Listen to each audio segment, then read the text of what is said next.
વધારેલા મહેમાનો, વાલીઓ, બાળકો, પ્રવીણ સર અને હેતલ મેડમને હું ધૃતિમાં વંદન કરું છું. આપનું સ્મિત, આપનું ધ્યાન અને આપ સૌનો પ્રેમ આ બધું મારા માટે કોઈ પુરસ્કારથી ઓછું નથી. અને તેમાં શ્રી નચિકેતા વિદ્યાભવન શાળાએ મને આ મંચ મિત્ર પર આવીને બોલવાનો સુવર્ણ મોકો આપ્યો તે બદલ શાળા અને આપ સૌનો આભાર. હું ધૃતિમાં અહીં શ્રીમદ ભગવદ ગીતા વિશે 2 શબ્દ કહીશ. કૃષ્ણજી અર્જુનને કહ્યું, ભગવાન પ્રકૃતિ રૂપે રહે છે. ઝાડ, નદી, પક્ષી, પર્વત મારા અને તમારા બધામાં રહે છે. જ્યારે તું પ્રકૃતિની સંભાળ રાખે છે ત્યારે તું મારી સેવા કરે છે.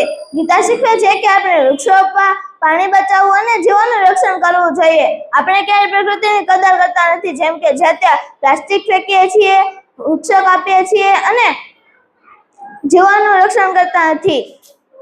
પ્રકૃતિ એ ભગવાનની ગીતા કહે છે પ્રકૃતિ એ ભગવાનની રચના છે.